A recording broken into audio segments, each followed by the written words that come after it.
बांग्लादेश में हालात तनाव कम होने का नाम नहीं ले रहा है और बांग्लादेश में एक तरफ हिंदुओं को टारगेट किया जा रहा है, वहीं बांग्लादेश की सड़कों पर हिंदू संगठनों ने प्रदर्शन किया है। फाइनली इस इशू को लेकर यूनाइटेड नेशंस बोल पड़ा है। तो एक तरफ बांग्लादेश के हिंदू सामूहिक रूप से हरे कृष्णा हरे रामा का पाठ कर रहे हैं, खुद के प्रति हो रहे अत्याचार का विरोध कर रहे हैं। ये प्ले कार्ड लेकर प्रोटेस्ट कर रहे हैं कि Hindus have the right to live as well. Now यहाँ पे आप लोग देख पाओगे यूनाइटेड नेशंस ने ओपनली स्लैम किया है दी अटैक और माइनॉरिटी। सेम सिचुएशन जब पाकिस्तान में बनती है तो हम पे एक एलिगेशन लगता है या उन लोगों पे ये एलिगेशन लगता है कि भाई ये तो पाकिस्तान से गद्दारी है।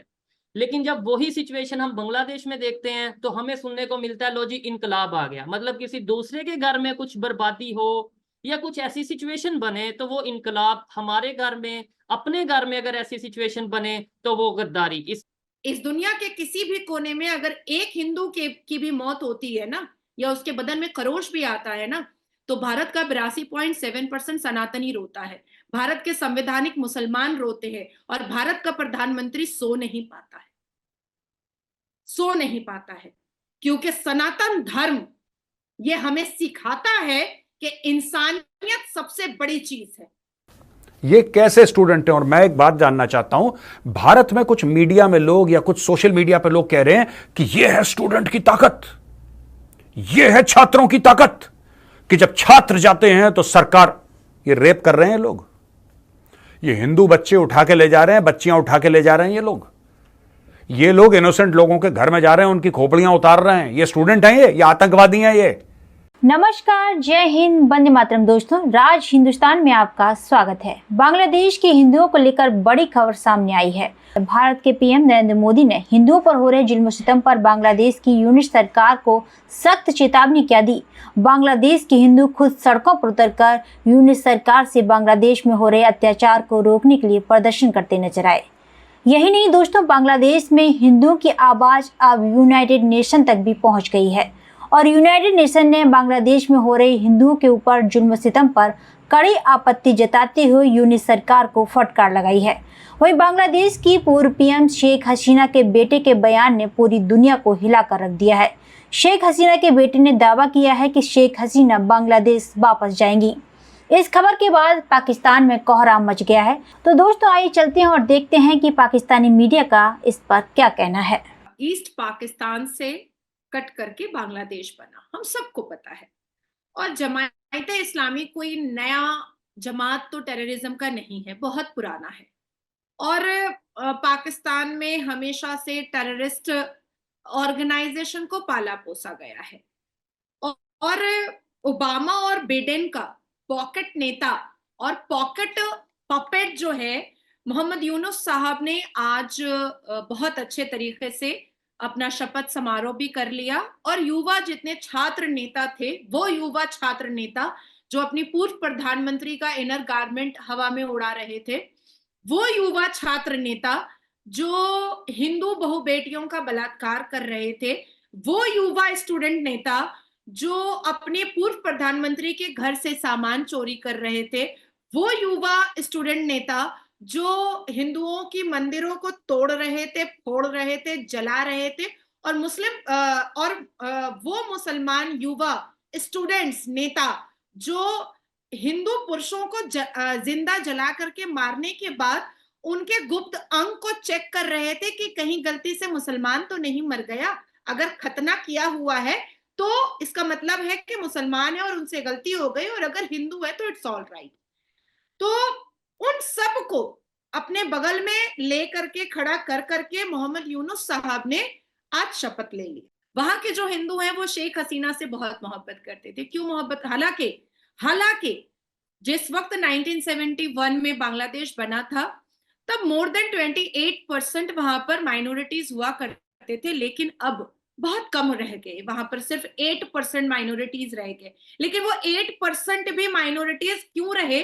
क्योंकि शेख हसीना अपने देश को संविधान के हिसाब से चला रही थी और कानून के हिसाब से चला रही थी। अच्छा है दोस्तों, मोहम्मद यूनुस ने एक अलग से बात करी है, मोदी जी के ट्वीट के जवाब में नहीं, उन्होंने अलग से बात करी है कि आप बांग्लादेशियों ने अगर मुझे ऐसा लायक माना है कि मैं आपका लीडर बनूं, चाहे अंतरिम सरकार में बनूं, तो सबसे पहले आपको एक काम करना होगा, ये दंगा फसाद आपको बंद करना होगा, और जो माइनॉरिटीज हैं, जो अल्पसंख्यक हैं, उनके ऊपर आप जो हमले कर रहे हैं, आप इनको बंद करिए फौरन। और अगर आपने बंद नहीं करे तो फिर इससे बेहतर है कि मैं ही कुर्सी छोड़ के चला जाऊं, आप लोग खुद अपना काम देख लो। नहीं है, you are the head of government यार, आप सरकार आपके अंडर है। आप बोलो फौज को, आप बोलो पुलिस को कि मार मार के सुअर बनाओ जो कर रहा है, सबको फिट करो 2 मिनट के अंदर।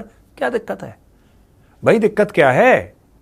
शेख हसीना कहां पे चूक गई? शेख हसीना ने जब बोला कि बंद करवाओ, बांग्लादेशी फौज ने शेख हसीना का हुक्म नहीं माना।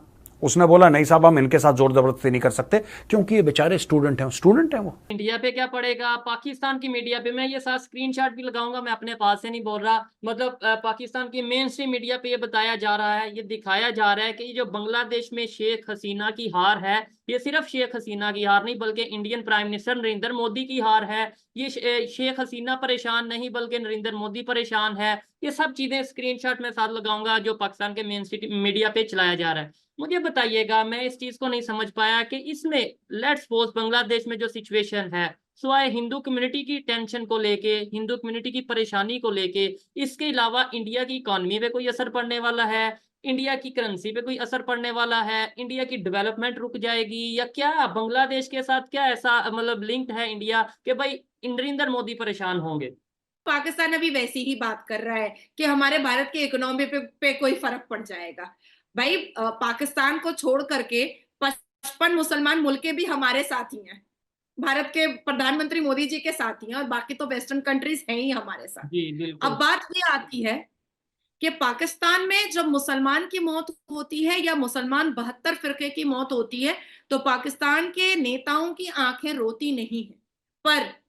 पर इस दुनिया के किसी भी कोने में अगर एक हिंदू की भी मौत होती है ना, या उसके बदन में खरोश भी आता है ना, तो भारत का 82.7% सनातनी रोता है, भारत के संवैधानिक मुसलमान रोते हैं, और भारत का प्रधानमंत्री सो नहीं पाता है, क्योंकि सनातन धर्म ये हमें सिखाता है कि इंसानियत सबसे बड़ी चीज है। आज ये मुसलमान बेटी अगर भारत में इतनी बड़े प्रोफाइल पर बैठी है, आज पूरी दुनिया में नाजिया इलाही खान का नाम है, तो ये भारत में ही मुमकिन था, ये पाकिस्तान में या किसी मुस्लिम देश में मुमकिन नहीं था कि एक मुसलमान बेटी का इतना बड़ा नाम और रुतबा होगा। अब बात आती है कि लड़े थे मुसलमान स्टूडेंट नेता, और किससे लड़ाई थी? कोटे की लड़ाई थी, ठीक है। सुप्रीम कोर्ट ने उनके उस बांग्लादेश के सुप्रीम कोर्ट ने उस प्रॉब्लम को भी सॉल्व किया था।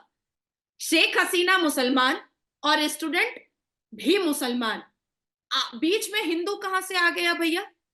काहे को हिंदू को काटे, काहे को मंदिरों को तोड़े, काहे को बलात्कार किए? अब मैं आपको बताना चाहती हूँ, श्रीलंका में हमने कुछ दिन पहले देखा था ऐसा ही सेम सिनेरियो। मरा कौन था? हिंदू कम्युनिटी। पाकिस्तान में लड़ते मरते आप लोग आपस में हैं, मारते किसको है? हिंदुओं को। 1% है। शायद लेट मी कंप्लीट। जिस देश में हिंदू 1% है, और उस 1% को आपने कई शो किया है कि अपने पेट भर के खाने की आमदनी भी उनके पास नहीं है, वो आपकी सरकार से कहां से नजरें मिला सकते हैं? वो कहां से, कितनी हिम्मत, कहां से हिम्मत ला सकते हैं? पाकिस्तान ये कह रहे हैं कि मशरकी पाकिस्तान वापस आ रहे हैं, बांग्लादेश खत्म होने वाला है। नहीं, ये तो आप देखें जो यहाँ पर ऑलरेडी हैं वो इनसे खुश नहीं है कोई, और एक नया क्या आएगा। आपने देखी है खबरें, पूरे प्रोग्राम चल रहे हैं जी, मशरकी पाकिस्तान वापस आ रहे हैं। हाँ नहीं, ये तो हरगिज नहीं होगा कि वापस आना। जो कुछ हमने जो चीज़ों को है वो तारीखी लेवल पर और हकीकत की लेवल पर हमें चीज़ों को परखना होगा। हाँ। कि जो हम अपने को संभालें जो हमारे पास है। हाँ, वो नहीं संभल रहा। ये ना इतनी देर हो जाए कि फिर ये भी देर कर दी मेहरबान आते तो इन चीज़ों को हमें देखने की और परखने की और समझने की ज़रूरत है। इसमें सबसे पहले जो लोगों को है वो पॉलिटिकल अवेयर करना खुद को होगा। हमारे लोग जो हैं वो पॉलिटिकल इश्यूज से बहुत पता नहीं क्यों दूर भाग रहे हैं, तो इसके लिए हमारे आइडियाज़ भी मैच्योर नहीं हैं। हम किसी के नज़रिए की इज़्ज़त भी नहीं करते हैं, हम किसी के मज़हब की इज़्ज़त भी नहीं करते हैं, क्योंकि हमें बचपन से एक चीज़ सिखाई गई है कि आप ही अच्छे हैं, आपका जो चीज़ आपके पास है वही अच्छी है। हमें इन चीज़ों से निकल कर एक हकीकत पसंद मुआशरा बनना होगा, तभी जो है हमारी डिस्कशन जो है ना वो कहीं और होगी। बांग्लादेश के बाद अभी इतना टाइम नहीं है कि वो बैठकर पाकिस्तान को डिस्कस करे। तो दोस्तों इस पूरी खबर पर आपकी क्या राय है हमें कमेंट बॉक्स में जरूर बताएं। खबर अच्छी लगे तो लाइक और शेयर करना ना भूलें। ऐसी तमाम खबरों से जुड़े रहने के लिए आप देखते रहें राज हिंदुस्तान।